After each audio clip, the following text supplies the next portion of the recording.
Fucking social media sucks dick. Gotta be careful on fucking social media.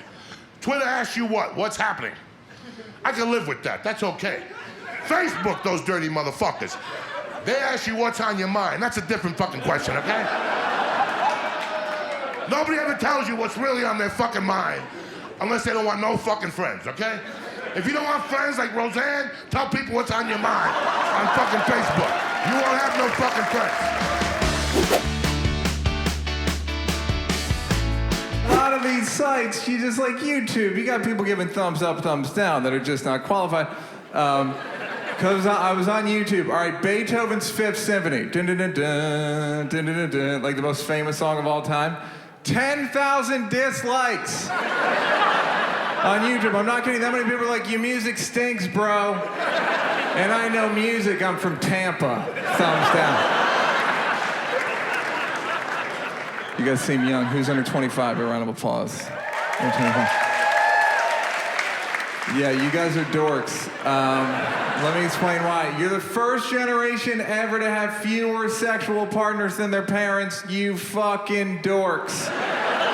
And your parents grew up in the middle of AIDS and were still like, fuck it, I can't be stopped. You're dorks. Your drug of choice was Adderall. You know what that means? That means you did drugs to get better at school. You fucking dorks. You're not having sex because you're too busy online trying to get likes. You know how your parents got likes? By fucking people, yeah. They'd fuck somebody and be like, hey, do you like me? And the person would go, yeah, I like you. Great, I just got a like. And if they told someone about you and you had sex with that person, that was like a retweet. Social media has fucked up everybody. They think everyone's their friend now because they're following you. They're not following you because they like you. Some of them are following you because they want to see you fuck up. You ever think about that shit? You ever do something really good and then post it and your friends that you thought were your friends never say shit? They don't even like the goddamn picture. They act like they didn't see it.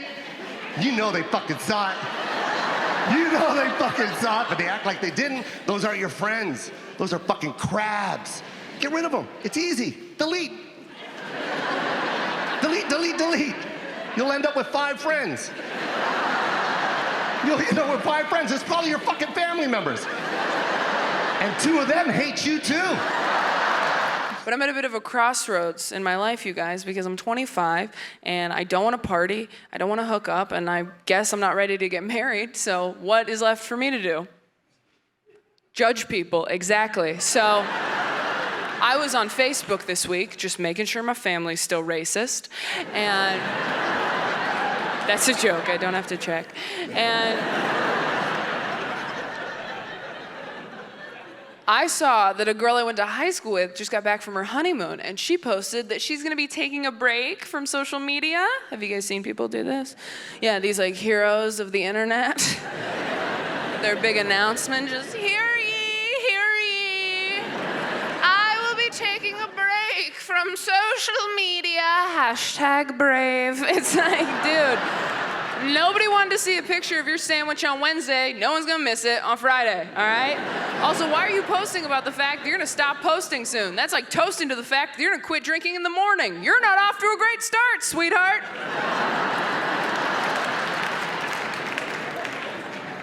This girl made a whole video for Instagram, Facebook, all of them. She's like, hey guys, so as you probably heard, I just got married. And I'm gonna be taking a little bit of a break from social media just to focus on my new wifely duties. Wifely duty. I'm like, you can't blow your husband and share cat videos? You have 2 hands, multitask. Like, get an apron. We follow good-looking people on social media. Instagram, beautiful people have millions of followers, and we like their photos, and sometimes we put a flame emoji. It's totally socially acceptable. If you did that in real life, you'd go to jail. Excuse me, sir, what are you doing? I'm following that lady. Can I ask why? I like to look at her. Can you give her this torch I brought her? And these prayer hands.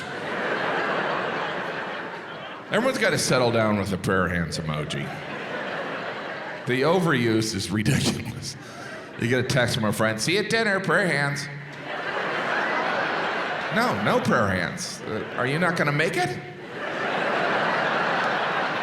What are you suggesting? That we eat hands for dinner?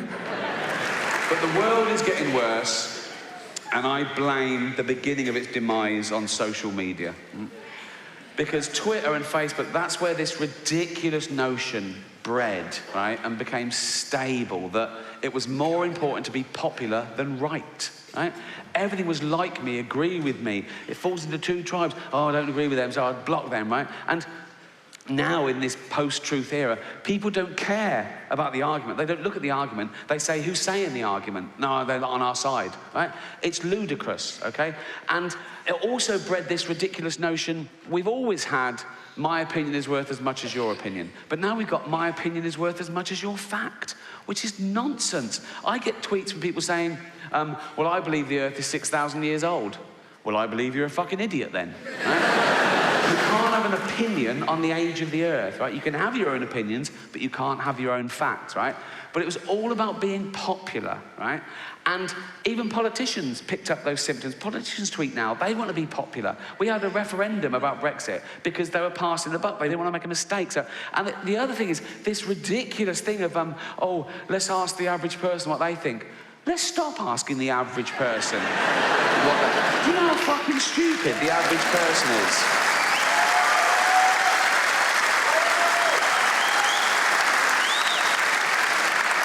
We still sell bottles of bleach with big labels on that say, do not drink. Right? Let's take those labels off, right? For 2 years.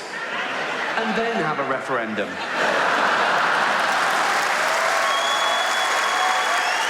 It seems like over the past couple of years, we've developed this amazing ability to get mad at anyone for any reason.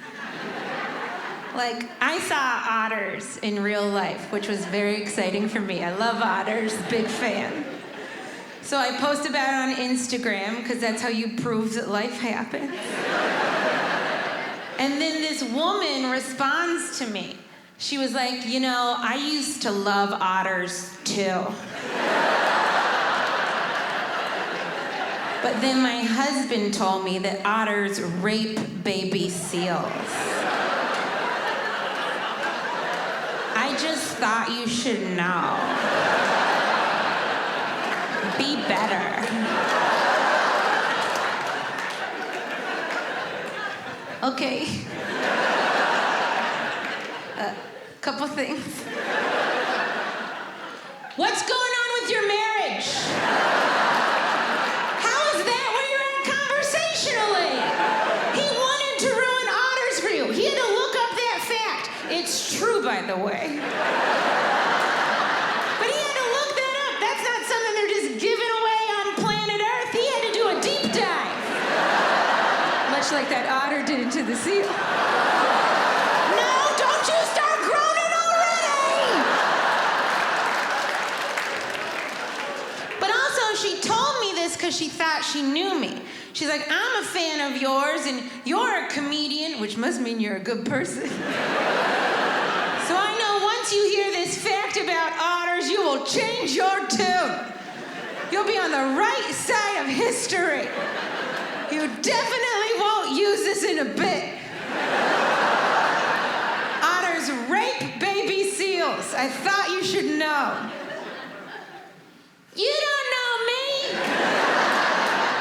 Maybe that's why I like otters. I've never been called a millennial or Generation X. I've never even really heard any of those terms growing up. And now you hear them all the time. So I looked it up to try to see, I was like, what am I? And I'm technically nothing. I'm on a cusp. I'm a generation gap.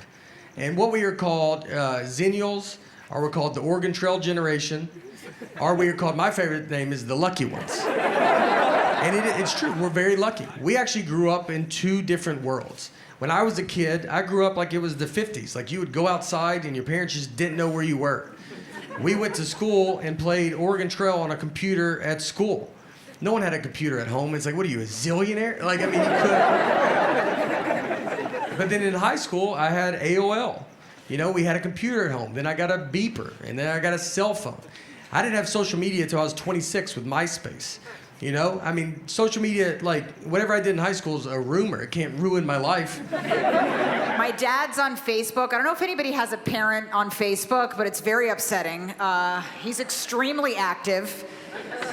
His profile picture is so confusing. He's just sort of glaring into the distance. I'm like, why would he choose that picture? He looks actively furious. He just has this strange, demonic stare. And then he writes these long, political, unstable rants on Facebook. And he doesn't understand how to edit what he's written, so he edits by putting a comment beneath what he just wrote in the comment section. He'll be like, I want to apologize, but in the passion of my earlier statement, I've misspelled the following words. And then he likes his own comment. And my mom likes to log in and use my father's Facebook page. She goes, me and your father, we share a Facebook page. I'm like, that's not a thing. You can't make that a thing. I'm like, Dad has his own satanic page, and that's his. She goes, well, I like to log into your father's page because I like to tell all of your girlfriends when they look gorgeous in their photos. So it just looks like my dad is hitting on all my friends. It's a disaster. Anytime any of my girlfriends post a picture of themselves, my mom will leap onto my father's page and be like, my goodness, what a foxy figure you have, Lisa. Now, I refuse to believe you just had a baby with that smoking hot bod. You are a real dish. And then there's my dad just glaring. This confusing, chilling expression. And it looks like he's seducing all my friends. I read all these articles that it's, people are getting clinically depressed because they're looking at other people's lives on social media and they start to think that their life pales in comparison. Calm down. First of all, no one has a great life. No one. No one. They are posting their best moments with a filter to make you feel shitty.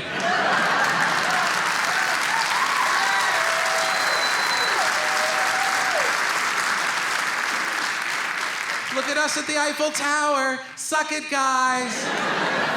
Yeah, they don't show them for 3 hours stuck at baggage claim. Right? Or sitting in the hotel for 5 days because the husband's got diarrhea from a French tart he shouldn't have eaten. Yeah, that's happening too. Trust me. And if your friend is douchey enough to post 50 pictures of their Hawaiian vacation while they know you're at work, don't get depressed. Get even. Start posting pictures of you at their house. Bob just peed in the pool. LOL. Sorry about all the people. Might want to change the sheets when you get back.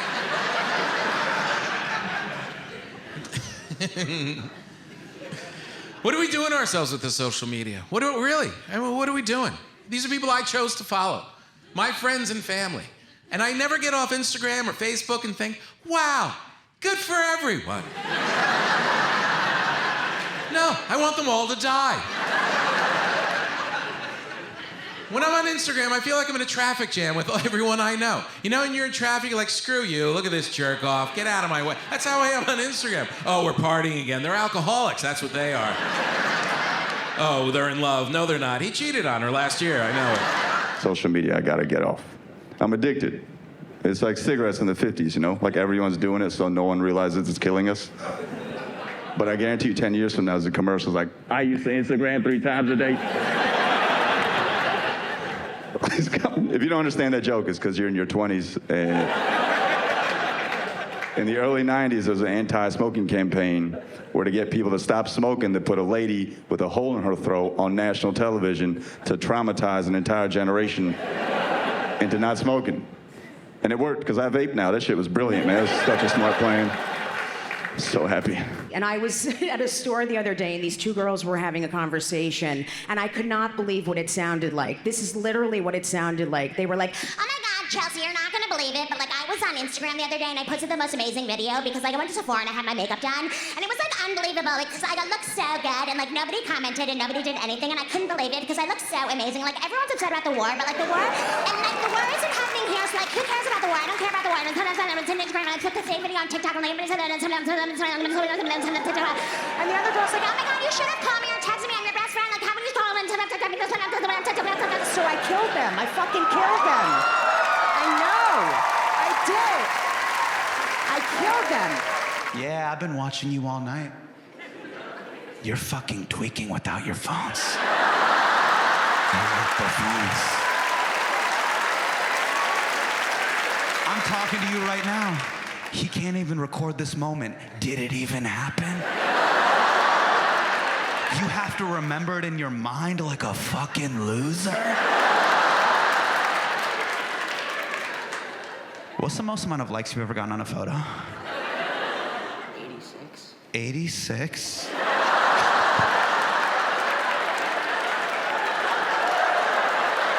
86? If I only got 86 likes on a photo, I would kill myself. Do you know how many likes Daddy got on his Kushner dunk? Oh, Zaddy got 347,391. Oh, and once you get a taste of the cocaine clout, oh, the social media meth, the Facebook fentanyl, I had to go harder in the paint. I'll die for these likes.